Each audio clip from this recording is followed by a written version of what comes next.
Hi everyone, how are you all? So today we are going to cover an other interesting novel which name is Pride and Prejudice और जिसे लिखा है Jane Austen ने। Jane Austen के बारे में अगर मैं आप लोगों को बताऊं तो जेन ऑस्टन एक बहुत ही ऑसम इनक्रेडिबल इंग्लिश नॉवेलिस्ट थी और इनके बहुत से वर्क हैं जो कि बहुत ही इम्पॉर्टेंट हैं, जैसे सेंस एंड सेंसिबिलिटी है, प्राइड एंड प्रेजुडाइस है, मैंसफील्ड पार्क, एमा, नॉर्थएंगर एबे and persuasion. And not only this, her biting social commentary and masterful use of both free indirect speech and irony eventually made Austen one of the most influential and honored novelists in English literature. Furthermore, Jane Austen जो थी वो 1775 को Hampshire में पैदा हुई थी, ठीक है। ये अपनी बहन कैसेंड्रा के साथ बहुत ही क्लोज थी। 1789 में इन्होंने नावल लिखना स्टार्ट किए थे, ठीक है। और इनके ज़्यादातर जो नावल होते थे, स्टोरीज़ होती थी, वो बहुत ही पुरअमन पसंद होती थी, यानी पीस से भरी हुई होती थी, ठीक है। इनको अच्छा लगता था फैमिलीज़ के ऊपर लिखना, सोसाइटी के ऊपर लिखना। 1805 में उनके फादर की डेथ हो जाती है और ऑस्टन अपनी बहन और अपनी माँ के साथ साउथहैम्पटन वाली जगह पर अपनी फैमिली के साथ काफ़ी सालों तक वहाँ पे रहती हैं, ठीक है। और 1816 में 1816 में हेल्थ इशू की वजह से वो बीमार रहना स्टार्ट हो जाती हैं। 1817 में वो एक डॉक्टर के पास चली जाती हैं जो कि विंचेस्टर नामी जगह पे रहता है, ठीक है। और 18 जुलाई 1817 में वो 41 ईयर्स की एज में मर जाती हैं। और कैरल शील्ड जो है एक राइटर है और वो इनके बारे में कहते हैं that she died from breast cancer. तो ये थे जेन ऑस्टन के बारे में कुछ इंपॉर्टेंट फैक्ट्स। अब हम लोग प्राइड एंड प्रेजुडिस पढ़ने जा रहे हैं, इसका important novel. So let's get start to summarise it. So I guess one thing I forgot to tell you that Jane Austen was not a prolific writer, ज़्यादा productive writer नहीं थी। उन्होंने अपनी ज़िंदगी में 6 ही नॉवेल्स लिखे थे और उन सारे नॉवेल्स का जो थीम था वो मैरिज ही था। और प्राइड एंड प्रेजुडिस में भी हैप्पी एंडिंग ही होगी और उनके डोमेस्टिक नॉवेल्स होते थे। इसके अलावा इस नॉवल का पहले नाम जो था वो फर्स्ट इम्प्रेशन था, लेकिन 25 जनवरी 1813 को जब ये पब्लिश किया गया तो उसका दोबारा नाम रखा गया प्राइड एंड प्रेजुडिस। तो 17th सेंचुरी का दौर दिखाते हुए ये जो स्टोरी है स्टार्ट होती है इस लाइन से, it is a truth universally acknowledge that a single man position a good Fortune must be in want of a wife.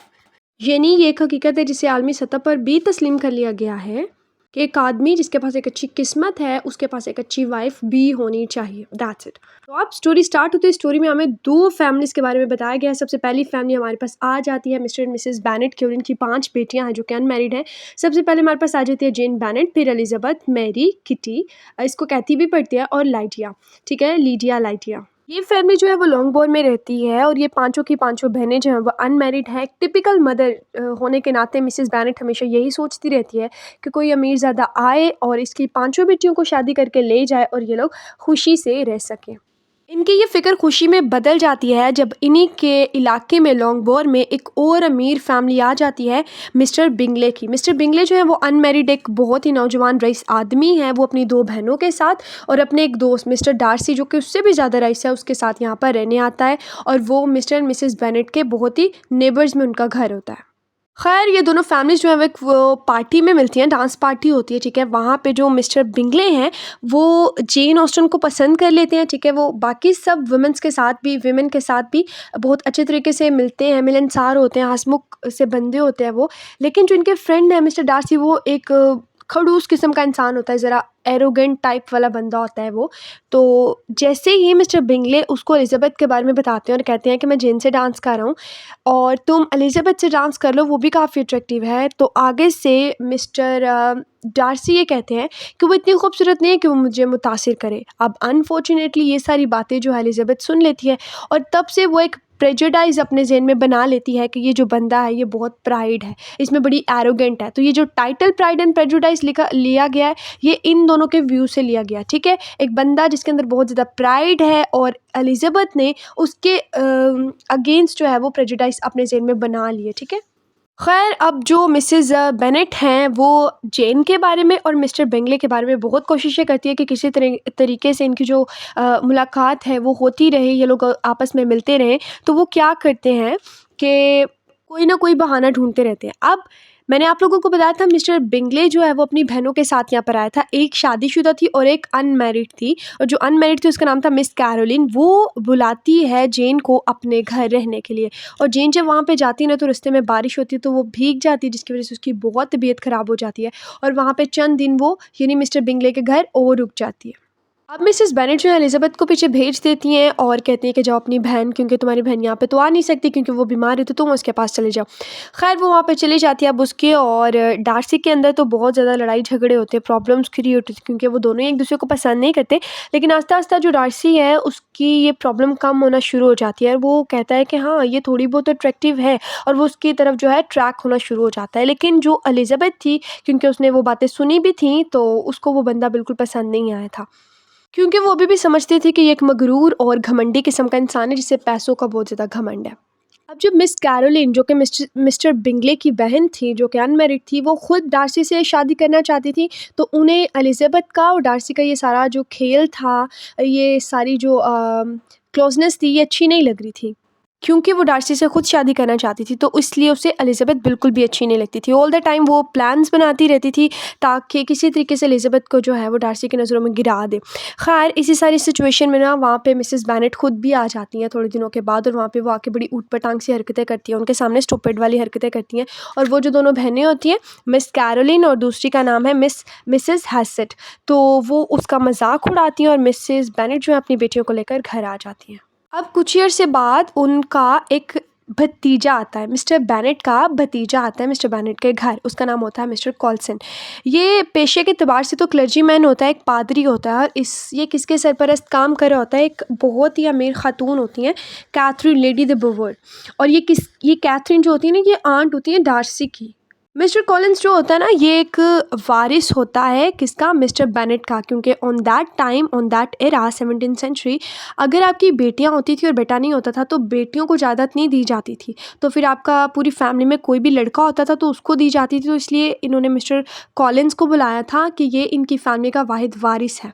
तो मिस्टर कॉलिंस चाहता था कि मैं मिस्टर बेनेट की किसी भी बेटी से शादी कर लूँ। उसने जेन को प्रपोज़ किया तो मिसेस बेनेट ने फ़ौरन कह दिया कि इसकी तो जो है मिस्टर बिंगले से मंगनी हो चुकी है, तो ये तो आपसे शादी नहीं कर सकती। तो वो एलिज़ाबेथ के पास है, उसने एलिज़ाबेथ को शादी करने का कहा, लेकिन एलिज़ाबेथ ने तो उसकी इंसल्ट कर दी और उसने कहा कि मैं तुमसे शादी नहीं करूँगी।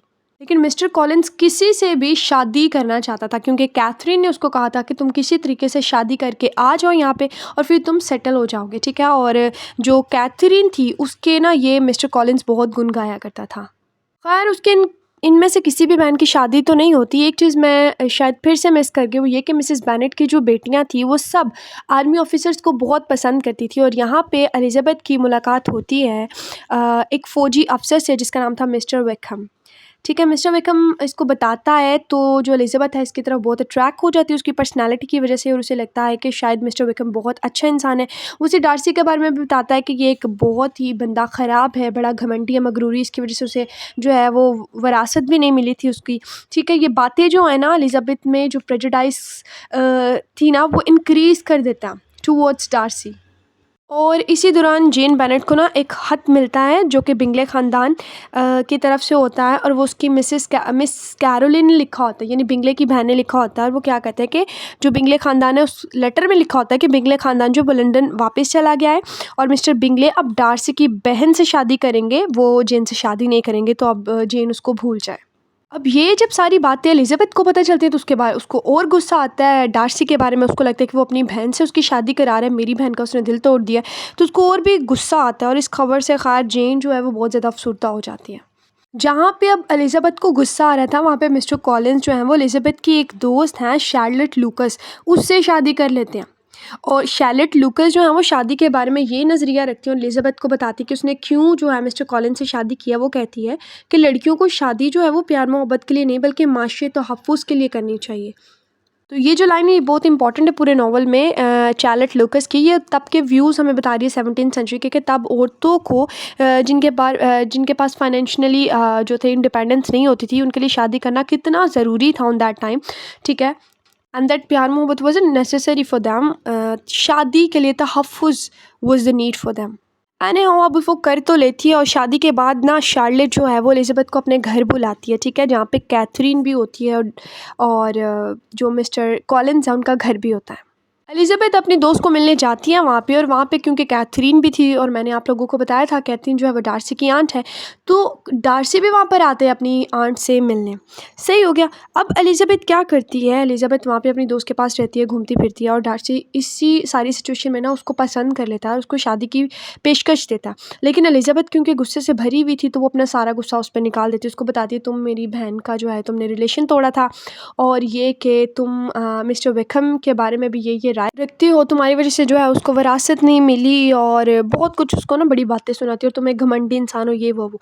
खैर वहाँ से डार्सी चला तो जाता है अफसुर्दा होकर, लेकिन ना एक लेटर लिखता है एलिज़ाबेथ को, और उस लेटर में क्या लिखा होता है, वो लिखता है कि उसी की अपनी बहनों ने और उसकी माँ ने जो है बहुत ही अजीबोगरीब हरकतें की थी, जिसकी वजह से वो लोग लंदन वापस आ गए थे। मतलब वो उन्होंने मिस्टर बिंगले के साथ और मेरे साथ, डार्सी के साथ। और दूसरी बात ये कि मिस्टर विक्रम जो है वो एक फ्रॉड है, वो लड़कियों को झांसे में फंसाता है और उनसे पैसे जो है वो लेता है, और उसने मेरी बहन के साथ भी ये सब कुछ किया। जब वो ये सारा कुछ कन्फेस कर लेता है लेटर में, तो तब एलिज़ाबेथ के अंदर जो दिल के अंदर प्रेजुडाइज़ का जो सारा सीन होता है ना, वो आहिस्ता-आहिस्ता ख़त्म होना शुरू हो जाता है, और उसको पता चलता है कि जो मिस्टर डार्सी हैं वो इतने बुरे इंसान नहीं हैं, और वो घर वापस आ जाती है।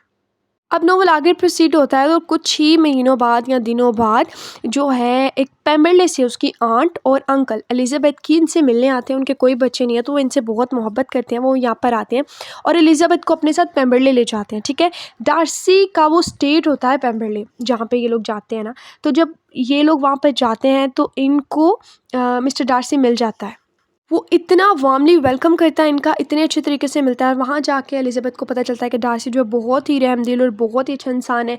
वो डार्सी की बहन जॉनिया से भी मिलती है, और वहाँ जाकर उसको पता चलती है कि वो कितना गलत सोची थी डार्सी के बारे में, ऐसा कुछ भी नहीं है। और मिस्टर विक्रम जो है वो जॉनिया को फंसाना चाहता था और उसी की विरासत में से हिस्सा लेना चाहता था। ये सारी उसकी प्लानिंग थी, और वहाँ पे जाके उसको पता चलता है कि मिस्टर विक्रम जो है वो बहुत ही बड़ा फ्रॉडिया किस्म का इंसान है, बड़ा बंदा ख़राब है वो। तो पेम्बरले में आहिस्ता-आहिस्ता ग्रेजुअली वो दोनों एक-दूसरे को समझना शुरू कर देते हैं, और उनकी लव स्टोरी स्टार्ट हो जाती है। अब इन बेचारों की लव स्टोरी स्टार्ट ही होती है, तो इन्हें एक लेटर मिलता है पेम्बरले में ही एलिज़ाबेथ को, कि इनकी जो सबसे छोटी बहन है लाइडिया, वो मिस्टर विक्रम के साथ भाग गई है। ठीक है, अब इसको बड़ी परेशानी होती है, टेंशन होती है। जब ये घर वापस आती है, तो इसके जो एक अंकल हैं वो लाइडिया को और मिस्टर विक्रम को जो है तलाश कर लेते हैं, लेकिन वो इनको लेटर में बताते हैं कि लाइडिया को साथ रखने के जो विक्रम है पैसे मांग रहा है। ठीक है, तो वो पैसे जो हैं वो दे दिए जाते हैं, लेकिन वो डार्सी देता है, जबकि मिसेस बेनेट की फैमिली को नहीं पता होता। उन्हें लगता है कि उनके अंकल ने पैसे दिए हैं, लेकिन जो अंकल हैं जब घर वापस आते हैं, तो वो बताते हैं कि मिस्टर डार्सी ने जो है ये सारे पैसे उनको दिए हैं। जहाँ पे जो एलिज़ाबेथ है, उसका दिल डार्सी के लिए बहुत साफ़ हो जाता है। उसको पता चलता है कितना काइंड और डाउन टू अर्थ पर्सन है ये, जो हमारी फैमिली के लिए इतना अच्छा सोचता है। खैर दूसरी तरफ जेन और बिंगले भी थे, जिन्होंने शादी करने का फ़ैसला कर लिया था, और जो बिंगले हैं मिसेस बेनेट से इसका हाथ मांग लेते हैं, और दूसरी तरफ जो डार्सी है वो भी एलिज़ाबेथ का हाथ मांगने आ जाता है, और उन लोगों की एंगेजमेंट हो जाती है। अब स्टोरी यहाँ पर ख़त्म नहीं होती, बल्कि इसकी जो आंट है कैथरीन, वो मिस्टर बेनेट का जो हाउस है वो विज़िट करती है और एलिज़ाबेथ से मिलती है, और उससे धमकाती है, डराती है, और कहती है कि तुम डार्सी से शादी ना करना, क्योंकि मैंने अपनी बेटी की शादी जो है इससे करवानी है। लेकिन एलिज़ाबेथ जो है अब ये सब कुछ जान चुकी है, और अब वो इनकार कर देती है, और इसकी आंट इसी वजह से इसको बहुत बुरा-भला कहती है। लेकिन कुछ ही दिनों बाद जो डार्सी है वो एलिज़ाबेथ के साथ शादी कर लेता है, और एक हैप्पी एंडिंग के साथ ये नॉवल ख़त्म हो जाता है। तो अपने इस नॉवल के ज़रिए जो जेन ऑस्टन है वो 2 किस्म की शादियाँ दिखाती हैं। एक वो जो बिल्कुल कामयाब शादियाँ होती हैं, जैसे एलिज़ाबेथ की और डार्सी की, क्योंकि वो एक-दूसरे से मोहब्बत करते हैं, एक-दूसरे को जानते हैं, एक-दूसरे को पहचानते हैं, एक-दूसरे पे ट्रस्ट करते हैं। जिस तरह जेन और बेनेट की, क्योंकि वो एक-दूसरे को पसंद करते हैं। और दूसरी साइड पे वो एक और किस्म की शादी और उसका नतीजा दिखाते हैं, जो कि लीडिया और मिस्टर विक्रम का है, जो कि एक अनसक्सेसफुल मैरिड लाइफ़ जो है वो जी रहे हैं, क्योंकि मिस्टर विक्रम जो है वो पैसों से प्यार करता है, और जो लीडिया है वो अपने घर को ह्यूमिलेट करके उसके साथ भागी थी, तो वो लोग खुश नहीं रह सकते। तो अब जल्दी से इनके थीम्स देख लेते हैं। सबसे पहले हमारे पास थीम आ जाता है इकोनॉमिक इनइक्वालिटी ऑफ वुमेन। दूसरा हमारे पास थीम आ जाता है गुड एंड बैड मैरिजेस। फिर तीसरा इसमें थीम आ जाता है पेरेंट्स एंड रियलिटी। चौथा इसमें थीम आ जाता है प्राइड एंड प्रेजुडाइज, जो कि मैंने आपको साथ साथ बताया। ठीक है, इसके बाद जो थीम है वो आ जाता है सेल्फ नॉलेज का, कि किस तरह डार्सी जो है एलिज़ाबेथ के बारे में गलत सोचता था, और एलिज़ाबेथ डार्सी के बारे में। और इस सेल्फ नॉलेज जब उन्हें एक दूसरे के बारे में पता चला, that they can change their prejudice against each other. Okay, इसके अलावा लास्ट में वो इम्पोर्टेंस ऑफ अपब्रिंगिंग दिखाया हुआ है कि किस तरह मिस्टर मिसेस बेनेट की 5 बेटियाँ थी। एलिज़ाबेथ की बहुत अच्छी परवरिश दिखाई हुई है, जेन की, कैथी की, मैरी की, लेकिन जो लीडिया है वो अपने पेरेंट्स को किस तरह जो है बदनाम करके भाग गई घर से, that is not good. So that is all about today's respective novels. Stay tuned for more such video. तब तक के लिए खुदा हाफिज़।